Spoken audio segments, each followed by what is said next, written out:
Hello, my name is Justin Clement. Welcome to another Lunch and Learn talk brought to you by the Valley Forge Park Alliance. Please visit our website, vfparkalliance.org, to see our events calendar. There you can find out more about events held at the park, Valley Forge National Historical Park, as well as find out about events that are held virtually. Of course, the Lunch and Learn series is held every Wednesday at noon between now and mid-August.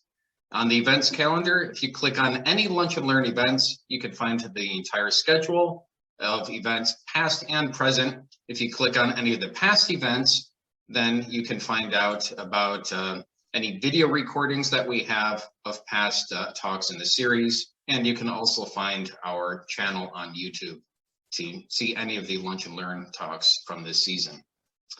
Well, today we have a pretty exciting talk about the Siege of Yorktown.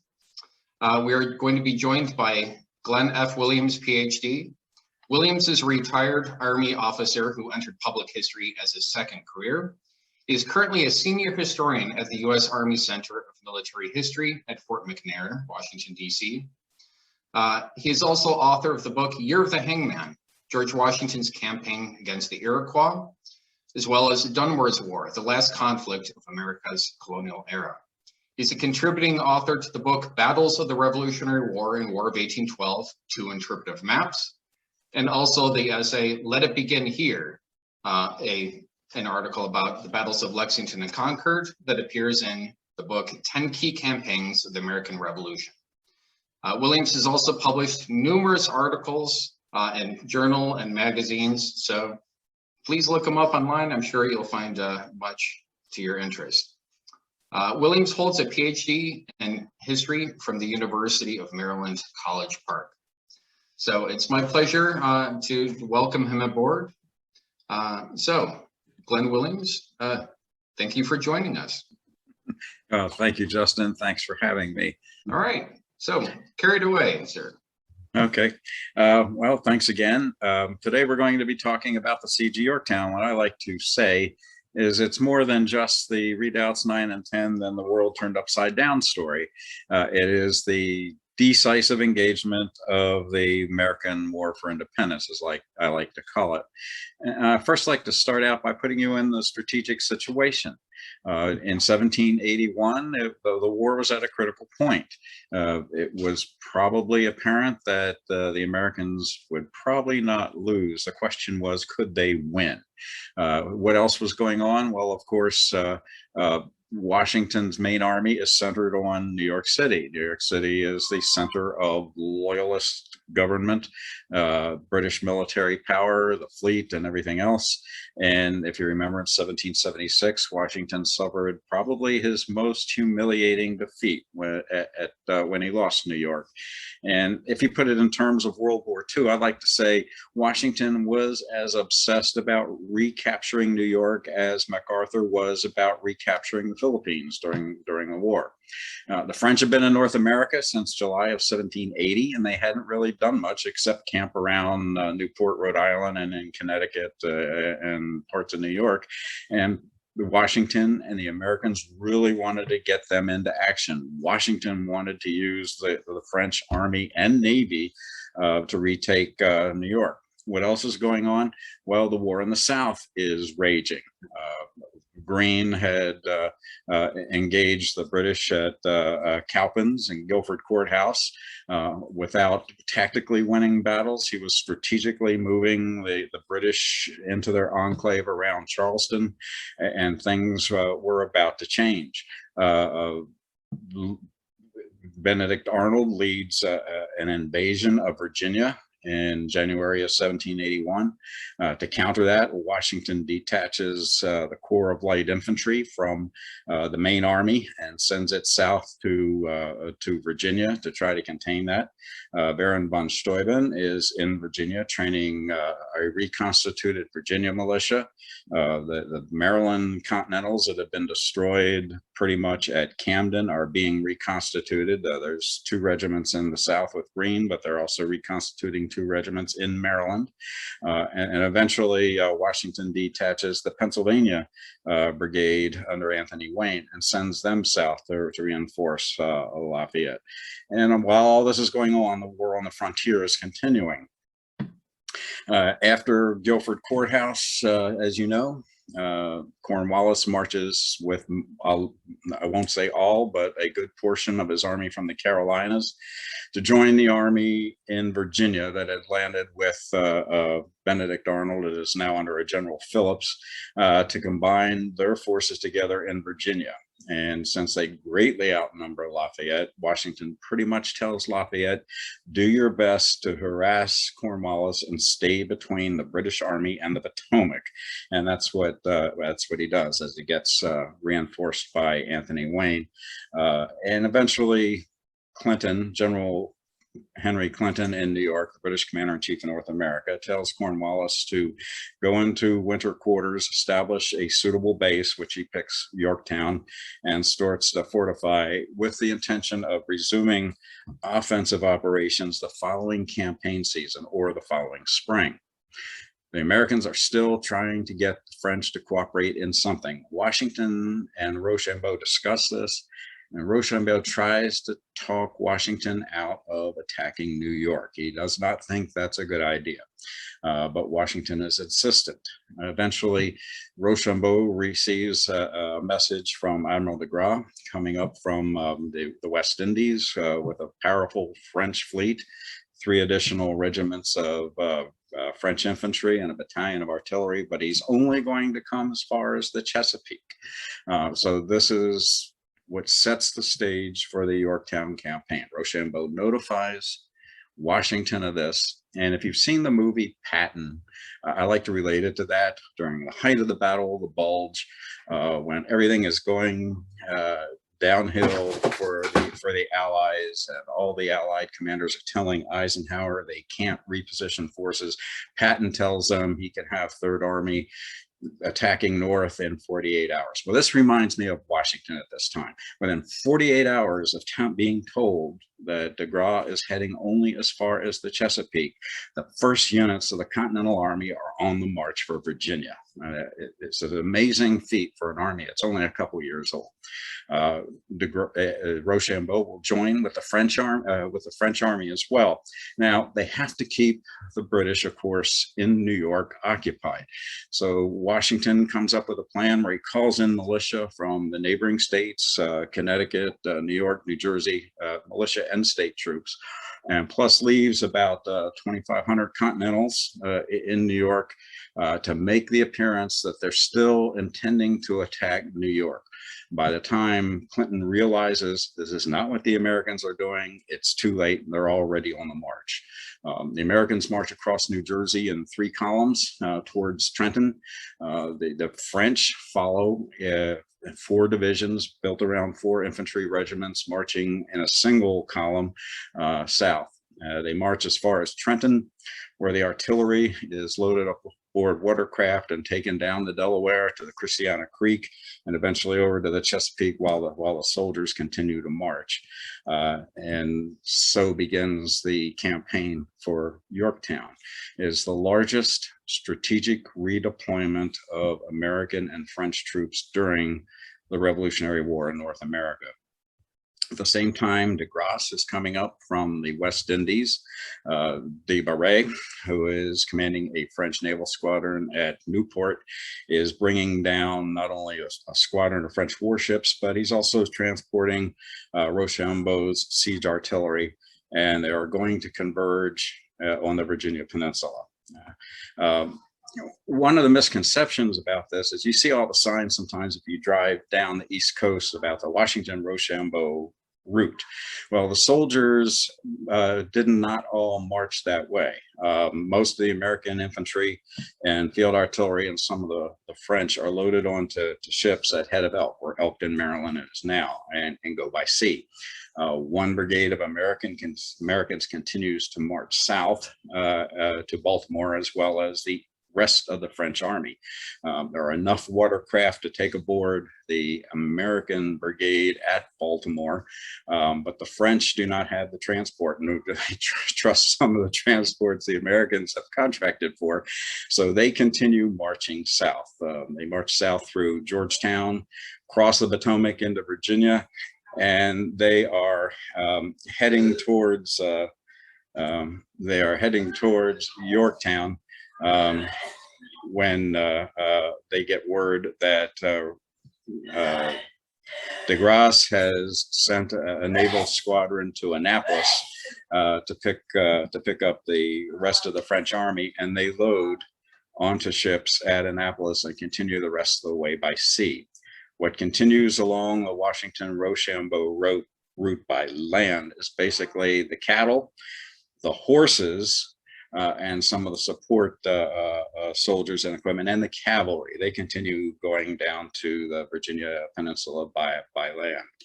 The first troops land in the Williamsburg area at a place called Archer's Hope around the 19th of September. So it's taken them about a month from the time they're notified that de Grasse is coming to the Chesapeake for the first troops to arrive at Archer's Hope. Of course, de Grasse has already arrived with reinforcements, 3 regiments of French and a battalion of artillery, and they join with Lafayette to keep Cornwallis in his enclave at Yorktown. Now, I want to stop for a little while, talk about fortifications and artillery to give you a better sense of what is going to happen next. You've all heard of Presto de Vauban, who developed a system of fortifications, and you can see by my graphics, it makes maximum use of salient angles. Salient angles are meant to break up an enemy's attacking formations so that the defending force can enfilade them. And it's also a defense in depth, as you can see by the graphic on the lower left. An enemy force has to charge uphill on what's called the glacis, then cross a ditch about 12 feet wide usually, and then climb up onto the parapet in order to get into an enemy fortification. To give you an idea of what it might look like, you see the graphic on the lower right, where they have to fight through the abattis, the sharpened sticks and trees, then down into the ditch, and then through the palisade, which are the upright stakes, and then up the scarp, the wall on the opposite side of the ditch, and then face other obstacles before they even get to the enemy fortification. The same idea is used in field fortifications, and you can see by the graphic in the upper left how similar the field fortification plan is to the fixed fortification plan. And on the right there, those sketches were actually done by a French military engineer of the British fortifications at Yorktown. The one on the upper part is on what was called the Crown Works, further down on the main British defense line. The lower one is in what we call the Fusilier Redoubt on the extreme right flank of the British fortification. If you were in a British fortification, you see the graphic on the lower left, what it would look like looking out at the enemy and all the obstacles an attacking enemy would have to clear before they got to you. And if you didn't have time to do all this, then of course the hasty fortifications you see in the graphic on the lower right. And talk about different kinds of fortifications that were being constructed by the British at the time. You've all heard the term bastion. Well, what is a bastion? Bastion is a square fortification detached from the main fortification. A bastion is part of the main fortification. Create those salient angles. If you're familiar with Fort McHenry, it has 5 bastions that protrude out from the main fortification. A redoubt is what I meant to say before. You've all heard redoubt, especially in terms of Yorktown. A redoubt is a square fortification, usually with its opening, its egress to the rear, facing the main line of your forces. Then there's the redan. That's kind of like a small redoubt. It's usually 2-sided, where a redoubt is 4-sided, a redan is 2-sided. Sometimes it's called a flèche, which is the French word for arrow because it's shaped like an arrowhead. Palisades are those stakes you see in the ground. When they're pointed vertically, they're called pickets. When they're diagonal or horizontal, they're called fray.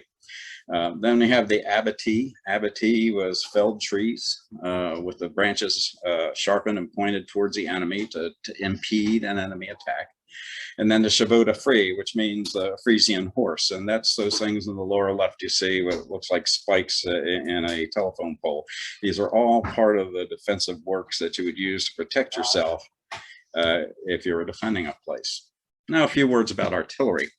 Artillery, as we all know, means cannons, and it comes in a couple of varieties, and it's used a couple different ways.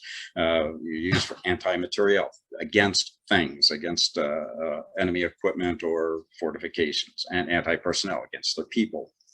Basically, there are three kinds of projectiles: shot, which is the solid shot cannonball; grape, which are small cannonballs, always an even number. They're arranged around a central stake on a sabot, so that when it's fired, it's projected out to an enemy formation. It goes a little bit further than canister, which is the next category. You're all familiar with canister. It's like a can full of musket balls, and it's a fairly short range weapon that's used when the enemy is really, really close. And then we have the different kinds of fire tactics: direct, which is directly against the target, as it says; flanking, which is from the side, sometimes called enfilade. Ricochet is when you can bounce the ball. If you've seen the movie The Patriot, you saw the cannonball bouncing across the battlefield. Well, ricochet shot is used in siege warfare because that's how you bounce it off of the glacis to try to dismount enemy artillery. And then breaching. This is what the siege artillery is for. It's for just what the name says, making a hole in the enemy's fortification so you can attack with infantry. Field artillery, you can see the graphics there. This is what's used on the battlefield. Rather short range, rather lightweight projectiles that are used, very maneuverable on the battlefield, and basically fires the three types of shot that I mentioned before: shot, grape, and canister. We have howitzers. Howitzers, the only thing that can fire shell. Well, mortars can fire shell too, but howitzers fire shell, exploding projectile, whereas guns, the cannon that we talked about before, only fire solid shot. Well, the howitzer can fire the exploding shell. Used on the battlefield against enemy formations, and can also be used to lob explosive shells into an enemy fortification. A little more elevation than the gun does. Siege artillery is usually heavier, even when the smaller calibers. These are heavier than the field guns of the same caliber. Their main job is to create the breach in the enemy's fortifications so your infantry can attack. For this reason, the very heavy ball use a lot of gunpowder as propellant. Generally have to get close if they can, so the kinetic energy can batter down the wall of the enemy fortification.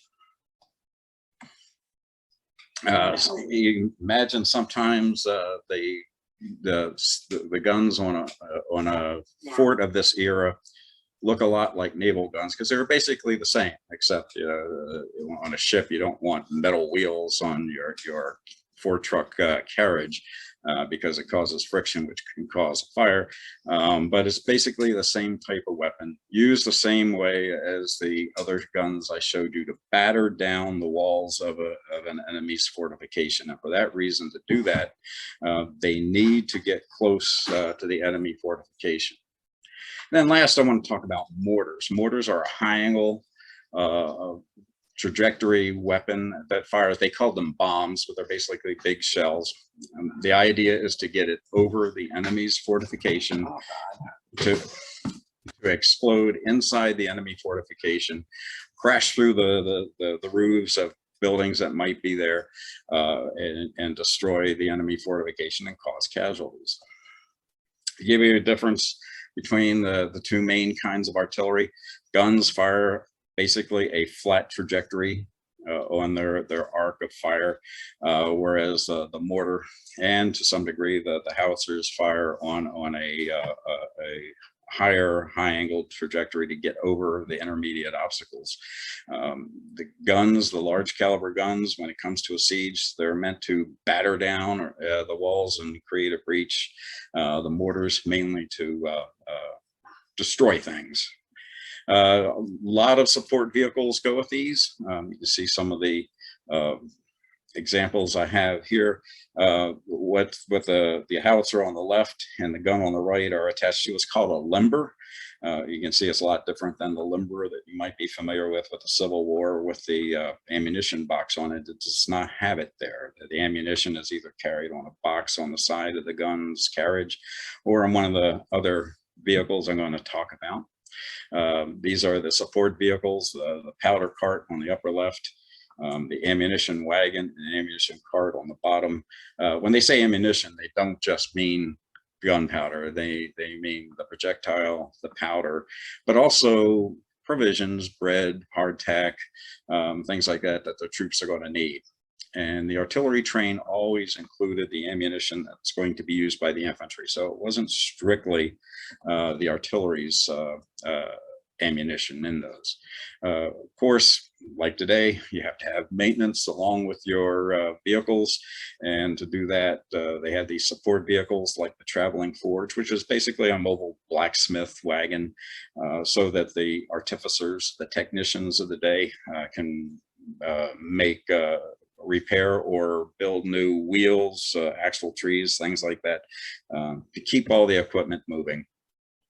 And of course, the siege artillery is very large in some cases and has to be transported over terrain for a distance, and that's why you need the sling carriage. You might remember that I mentioned that the horses continued by land while the guns went by sea. Until the horses got there, all these guns had to be manhandled from Archer's Hope to Williamsburg, and then by the time the horses got there, they could use them to move the heavy artillery towards Yorktown. Now, when we get to siege operations, this was also a development of de Vauban.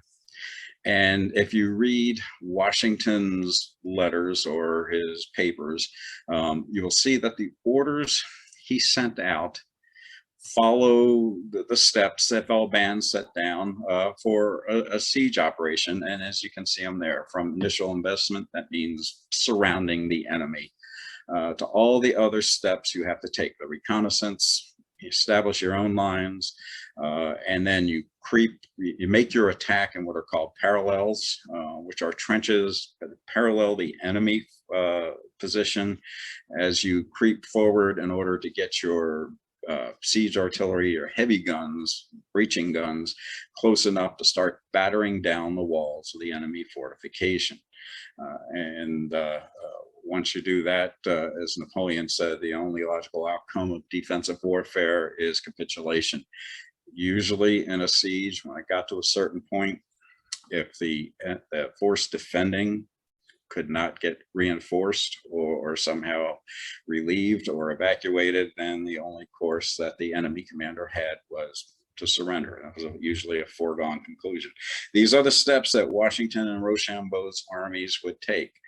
As you know, the U.S. Army had several volunteer French officers that were commissioned into the Corps of Engineers, and they were very well versed in this. And the small American Corps of Engineers had some experience in this as well from the French and Indian War, and they shared a lot with their French allies. So by the time the siege starts, they are pretty good at knowing what to do.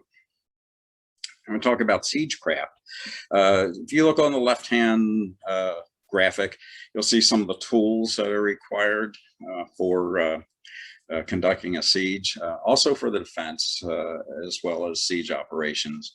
And I just want to point out a couple of them. The baskets you see, and also on the graphic on the right, these are called gabions. They are about 3 feet tall, 3 feet wide, made of wicker. They could be made on the spot, and they are used to create a barricade. They'd be filled with earth. They'd be put in position, then filled with earth to make a hasty barricade. Also, if you look underneath the graphic of the different siege tools, you'll see something called a fascine. A fascine were bundles of sticks about 6 feet long, about a foot wide, that are used to reinforce earthen embankments or trenches, and also, they're good for absorbing shot as well as keeping the earth in place. If you look down at the bottom of the graphic, you see what's called a mantelet or mantelette, a two-wheel cart with a very thick wooden shield on it. And this will be, the use of this will become more apparent as we go on. It's to shield the sappers or engineers digging the trenches from incoming artillery fragments or small arms fire. The graphic on the lower right shows a meeting of officers in the background, but in the foreground, you see soldiers on a fatigue duty and slaves and pressed to do the work. They are cutting the saplings and making the gabions and fascines to be stockpiled into a magazine to be used in the upcoming siege operation. The initial investment that I was talking about earlier on the steps of the siege operation begin on the 28th and 29th of September, where the American and French forces surround the British in Yorktown. The British quickly abandon their outer fortification and withdraw to their main line, except for 2 detached redoubts, Redoubts 9 and 10. And then once the Americans and French have established their lines around the British forces, then the artillery starts to make its march to join the rest of the army outside of Yorktown. Now, what do we do this for? Well, the Americans and French armies that get there, they establish what are called the lines of counterbelation. This means in case the British try to bring forces up from North Carolina to attack the Americans from the rear, that will the troops that man those trenches will stop them. And then you have a line called the line of circumvallation, which is what surrounds the enemy force. This is the force that is the American and French troops that are facing the British at Yorktown. So you cut them off from retreat, and you cut them off from being able to come out of their works. On the 30th of September, the next step is the reconnaissance. The engineers go out to survey where they're going to start building the siege works, along with officers who will be called the directors of the trenches, and they will determine where the French and Americans will start building their first parallel, their trenches that start to creep towards the British fortification. And they call this movement of these trenches, they call this the attack. Okay, they're not going to make if you've ever been to Yorktown, stand on the British lines and look out to where the French and American lines are. You see it's a large open field. Same way it was in 1781. These were old tobacco fields. The alternative to a siege would have been a frontal assault. Think Bunker Hill in reverse, where the British are behind fortifications, firing at the Americans and French coming over an open field in well-dressed lines out in the open. A quick question, if I can interject. I've never seen that picture of the surveyors before. Do you know much about? Are those poles with the signs at the top, are those set lengths? Are they pretty much similar to what surveyors would use today? They are very similar to what surveyors use. The lengths or the length of chain was, what do they call that? A perch, which is, what's the other word for it? Name's escaping me right now, but yeah, they are the same as the equipment surveyors would use, but in addition to the instruments that that surveyors use, our army as well as the French army had its equivalent, the Department of Geographers. Right. They were specialists at this, and that's why they're out there. Wish I could think of the, what's the 32-foot length called? Yeah, it's escaping me too. Rod. Rod, yes. Yeah. So that was the measuring mechanism. When they would go out to determine where the trenches would go, where they would dig the batteries, which are separate from the trenches, they would mark them either with a white cloth tape. Today in the Army, they call it engineer tape, to mark off where the men would dig. Or they would use strips of sapling. So it could be seen at night, because it's very important that they be able to see it at night, which we'll see as we go along. In the meantime, the Americans and French they have to fortify their camps in case the British come out on a sortie or a relief force shows up. They have to be able to defend their own position, not just attack the enemy position. And then they have to establish where they're going to put all this equipment that I mentioned before, like the gabions and the fascines. They have to create magazines or deposits for these so that they're readily accessible to the front of the American and French line. And they also have, very few actual entrenching tools are carried by the Army. They have to make the rest. And those that they do carry have to be put into order and made ready. And you can see some examples of those. Remember back to the graphic of the engineering equipment or the Siegecraft equipment.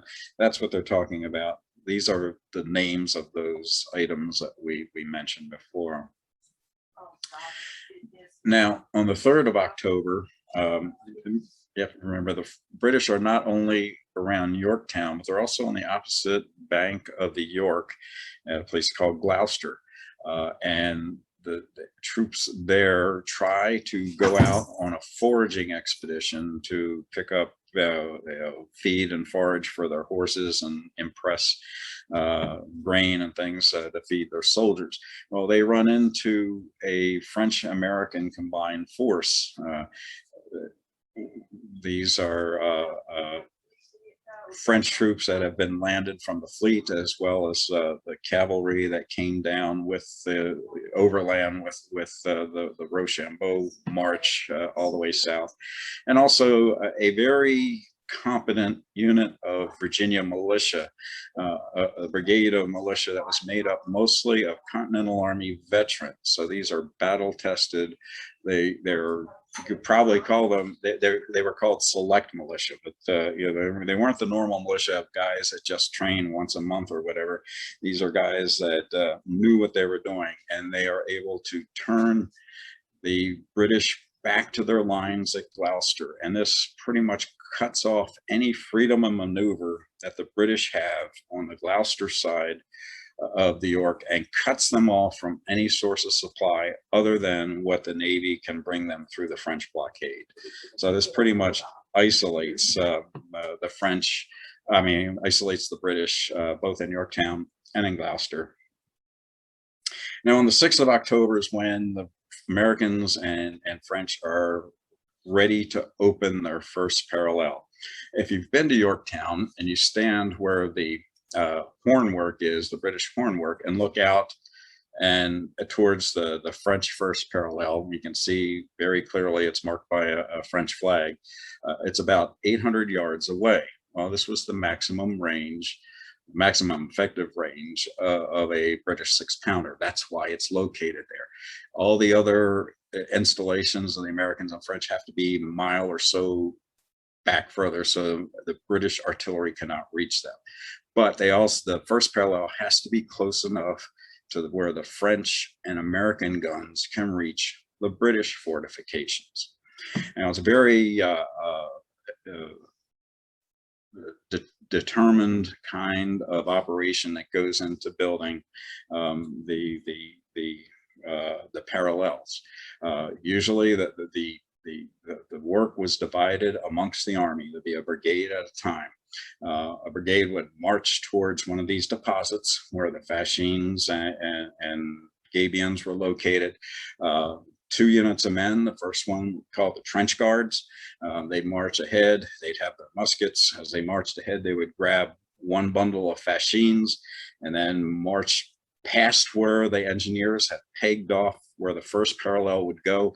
They would drop off their fascines, move another 100 yards towards the enemy, and then take a prone position in case the British came out of their fortifications, so they could defend the fatigue workers, the fatigue parties that are going to build the trenches. And for clarification, a fascine or a fascine bundle, it's a bundle of sticks, maybe 6 feet long or so. 6 feet long, about a foot thick. Yeah. And a double length one is a saucisson. Now, when the fatigue party moves up to the deposit or the magazine, they stack their arms, and every soldier picks up either a shovel or spade or a pick, mattock, and a gabion and a fascine, and they march forward, and then they deposit those, and then they start digging. The idea, and they do this at night, and the idea is, remember I said the gabions were 3 feet deep. Okay, and they line them up along the edge of where the trench is going to be. Then they start digging, they take the spoil dirt, put it into the gabion. The goal is to get 3 feet deep. So when the sun comes up, you have a trench that's 6 feet deep, 3 feet on the gabion, 3 feet in the earth. So when the British, the sun comes up and the British look out across the field, what they see is a trench facing them. And then they spend the rest of the time improving that trench. Now, there's one story that when Alexander Hamilton's unit marches in to be trench guards in the morning after the initial trench has been dug, he has his men mount the parapet of this brand new trench, and facing the British line, they go through the manual of arms just to intimidate the British. And then they take over their job as trench guards for that day. You can imagine in the daylight can be pretty hazardous, so the trench guards can move behind the trenches in case the British artillery opens fire. And then when the sun goes down, these are line of sight weapons, then they would take their posts 100 yards in front of the trench line. And this is the first parallel that is dug. After the first parallel, this is a trench, it's for the infantrymen. Then the next step is to build the batteries for the artillery. And once those are in place, the Americans and French move in their artillery, and they are ready to open fire. And on the 9th of October, the French batteries open fire first. And the story goes that George Washington himself fires the first gun from the American batteries. These batteries are pretty far to these batteries are still aiming to what they call enfilade fire. Their main target at this point is to dismount the enemy's artillery and cause casualties among the defenders, not necessarily to batter the walls yet. And you can see the fire plan. This was done by a French engineer officer after the siege, and you can see the trace of the American and French trenches on the right middle of the graphic. You can also see the two redoubts. These are redoubts 9 and 10 that'll become more important later. And you can also see in the upper left what's now called the Fusilier redoubt is under fire from French batteries that are actually off of the picture in the upper left-hand corner. But this begins the artillery preparation of the British defenses, and it lasts from the 9th to the 13th of October. Once the batteries are in operation and the first parallel is completed, then the attack needs to go forward to the second parallel. And that'll be done between the 11th and the 14th. And that's done by the construction of what are called approach trenches, or SAPs. And this is a very intricate operation. I think I can describe it better using the graphic.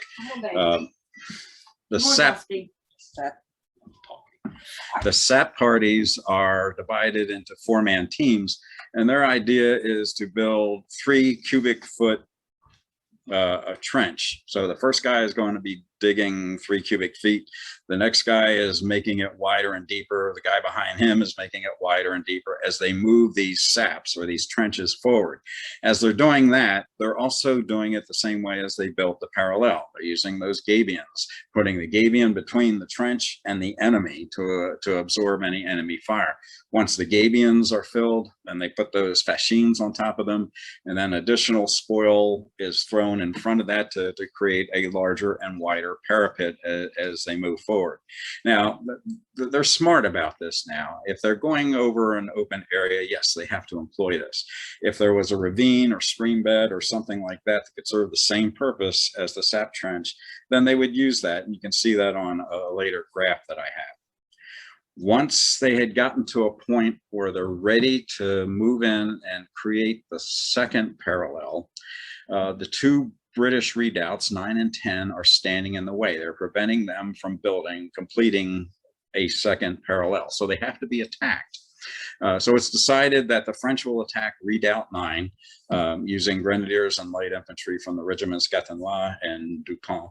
And they will make the first assault. They will come from the epaulement in the line, which is French word for shoulder, and I'll show you that on the next graph, one of the next graphics. And they have a pretty long way to go over an open field and attack or Redoubt 9. They do it after an artillery preparation. The attack goes off rather well. It does not last long. When that is secured, then the American Light Infantry Battalion under Lieutenant Colonel Alexander Hamilton will attack Redoubt 10, which is closer to the river. His battalion, they actually find a depression in the ground that is lower than the plain, so they're able to move around Redoubt 10 and attack it from a direction the British are not expecting them. And Redoubt 10 falls rather quickly on the night of the 14th. Between the 15th and the 16th of October, the American and French repeat the process they did with the first parallel, start building the second parallel. And then when those are completed, they start building the breaching batteries. These are going to be the ones with the heavy guns that break down the British field fortifications. Again, another part of the graphic that I showed you before, where the fatigue parties are cutting the fascines and gabions to have them ready for the troops marching up towards the parallel. During the night of the 16th, the British attempt to raid the second parallel. They're able to get into one of the unfinished batteries. They spike a few guns before the French drive them back out. Okay, this graphic shows, you can see the first parallel in the lower part of the graphic. The second parallel with the new batteries they've constructed is in the middle of the picture. Where the French infantry started its attack from against Redoubt 9. If you look kind of like in the center, and there's a valley that's there, that's about where the epaulement is, a little bit to the right of that. And you can see where the French used the stream beds as an approach trench, in addition to building one of those zigzag approach trenches. The batteries that are constructed at Redoubts 9 and 10 are American, and you can see those on the right-hand side of the American line. And you can see the fire plans directed against the British line there. If you look kind of right in the middle of the graphic thing, that looks like it has 3 points on it on the British fortification, that's called the crown work. That's following Vauban's designs. Those horns, those points are actually the salient angles. A little bit to the right of, well, your left, the British right, there's another one called the horn work, which is a similar type of entrenchment. If you can go back to the last slide, please. Just want to point out for our audience, you just used the word salient angle. And so if anyone's curious why the approach trenches or saps zigzag, that's the reason. You don't want a trench that faces directly at your enemy, because then they can just fire right down it. You always have to angle them at salient angles and work your way towards the siege or the enemy fortified position. Right. Thanks for adding that. And that's also why, as they build the sap, they reinforce it with the gabions and the fascines and the spoil earth embanked in front of that for the same reason. You don't want a cannonball to go skipping down your line of advance while you're trying to dig. So thanks for adding that. There's a pretty good view. This is painted by a witness of the operation as well. And there's a lot of things going on in the picture. You can see the deposit where they're making the fascines and gabions. You see the French marching into the ravine that leads forward. You can see the sap and the stream bed they use to get to the second parallel, about at the middle of the picture. To the right, you can see the two American breaching batteries, and then in the center of the picture going left are the French breaching batteries. You can make out both parallels pretty clearly on this, as well as the British defense line in the background. Once the breaching batteries are established, the American and French heavy artillery commences a very effective close range heavy cannonade to breach down those walls, the British entrenchments. During the night of the 16th, the British try to escape. Cornwallis decides he can move all his troops to the Gloucester side. You can imagine what this might have done had it have worked. On the opposite side, the Gloucester side, there's a unit of about 800 French infantry, a couple hundred French cavalrymen, and American militia to stand off the whole rest of the British army if they can cross over. Where is the bulk of the American and French armies? Well, they're on the south bank of the York. So the York River would have been between them and the British. The British broke through the Americans at Gloucester. No telling where they could have gone, probably north towards the Potomac, and caused all sorts of trouble with the American and French forces on the wrong side of the river. So it's very fortunate that it didn't work. Now, what happened was a storm brew up while they were trying to cross, and with heavy seas. Some people say sea state 3. If there are any sailors out there, it means probably 3-foot waves, strong winds. Some of the boatloads of the German soldiers got pushed downstream and came ashore the American lines and got captured. Cornwallis calls off the operation, brings all the troops that were embarked back to the Yorktown side. He realizes at this point there's no hope of relief. Clinton has already told him he can't come to his rescue, although he later tries to mount a relief expedition, but it's too late. British supplies are dwindling. The British have few ships in the York. The French have de Grasses and de Berets naval squadrons in Lynnhaven Bay.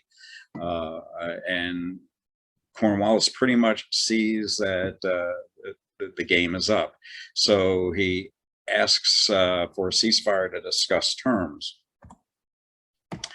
The commissioners meet at a place called the Moore House behind the American lines. The British demands, there's 2 British officers, a French officer and an American officer discussing this. The British demands first, what they want to do first is surrender the post, surrender Yorktown, but allow the British and German forces to march to where they can rejoin British forces or be evacuated by sea.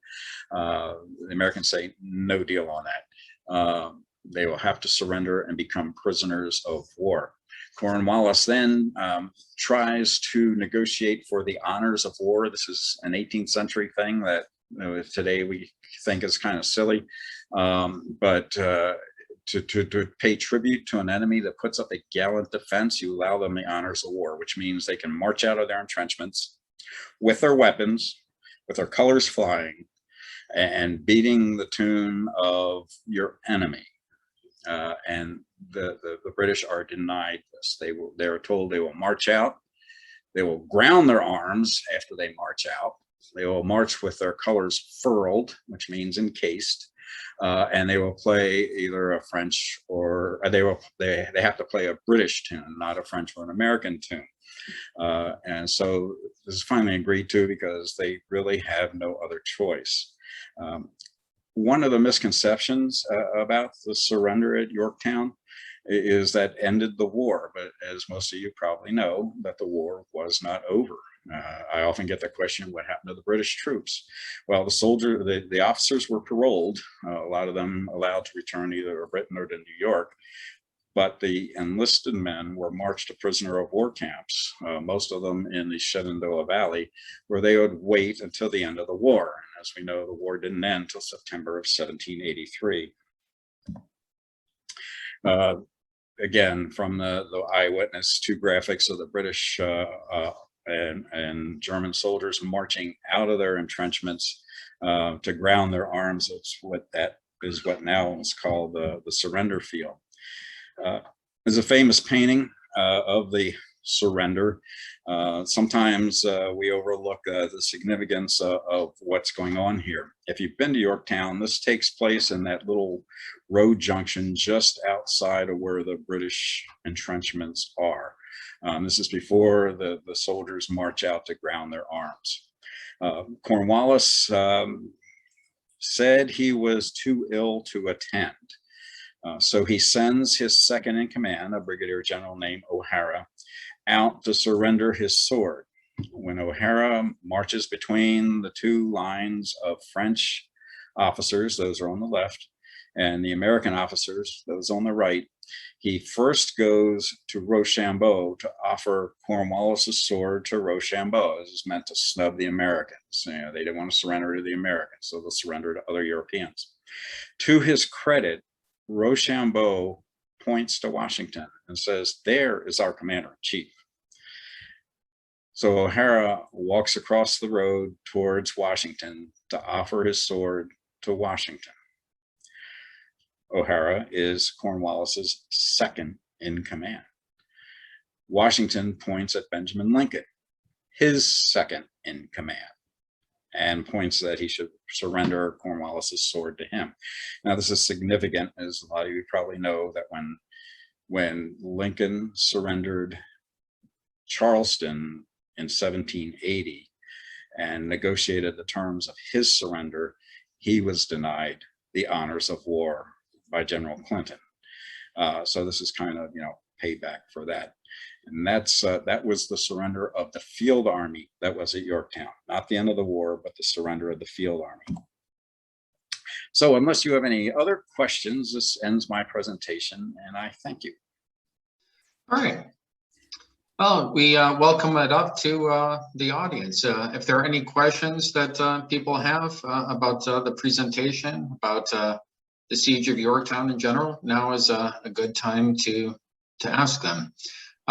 So I suppose I should start off by asking, can you make any book recommendations? Specifically on the Siege of Yorktown. Guns of Independence is pretty good. Okay. Especially if you like to get down in the weeds like me. Mm-hmm.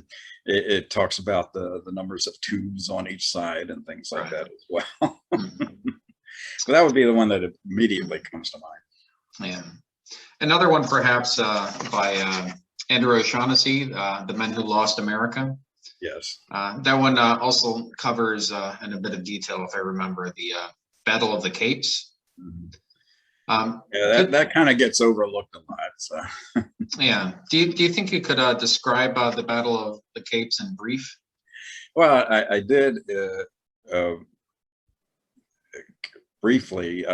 That's where I guess Tarleton tried leading out a foraging party from the British entrenchments on the Gloucester side. And when they came out, they ran first into American militia. Is that the Battle of the Hook? Or I'm sorry, you're right. The Battle of the Hook. The Battle of the Capes is the naval battle. Yes. Yeah, that's kind of an interesting one. The French fleet was already at anchor, and they get the word that a British fleet is bearing down on them. I refer to it as the Battle of Chesapeake Capes. Gotcha. So a lot of the French ships had to get underway very quickly. Some say they either cut or slipped their anchors, went out to meet the British fleet. It was a really badly managed battle from both sides. Both sides never really formed into a real line of battle, and they just kind of drifted south. And as they did, the only ships that really got into action were their vans, the front division of each fleet. And they went so far, and it was really naval battle wise, it was pretty indecisive. But when they tacked about to come back up towards the Chesapeake, this is with the Gras fleet on the French side, when they got back to the mouth of the Chesapeake, de Beret's squadron was there. So now the French greatly outnumber the British fleet that was in the battle, and this seals the Chesapeake. This keeps any hope of reinforcement or evacuation for Cornwallis is ended at this point, because there's no way. The British were good at sea, but they aren't good enough to overcome the deficit in numbers of ships on each side at this point. And that doesn't mean to say no British ships got through. Obviously, smaller craft with carrying messages got through and things like that, but there was no way that transports and ships of the line were going to be able to disrupt the American siege operation. I think the battle took place on the 5th of September, and I mentioned before, the Americans and French at Baltimore were kind of waiting before the Americans boarded ships there.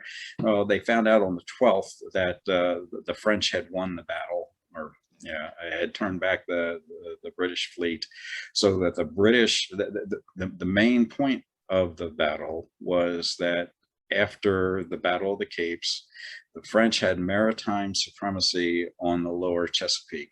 So that meant the American convoys could sail unimpeded down, the American and French convoys could sail unimpeded down the Chesapeake to the Virginia Peninsula. That was also the reason why de Grasse was able to detach a squadron to go to Annapolis to pick up the rest of the French army to come south. So it's very, at least as important to the siege of Yorktown as the land operation itself. In fact, the siege operation could not have been carried out had not the the French been able to turn back the British fleet in the Battle of the Chesapeake. Yeah. All right, well, thank you very much, Glenn Williams. We appreciate your time and your expertise. A lot of detail packed into this talk. And those like me who love the details, we very much appreciate it. Thank you. Thank you. And our audience are thankful as well. I see some comments in the chat. For those of you listening, again, please visit vfparkalliance.org to see any upcoming events for the Lunch and Learn series. We're here every week, Wednesday at noon. Thank you, and take care.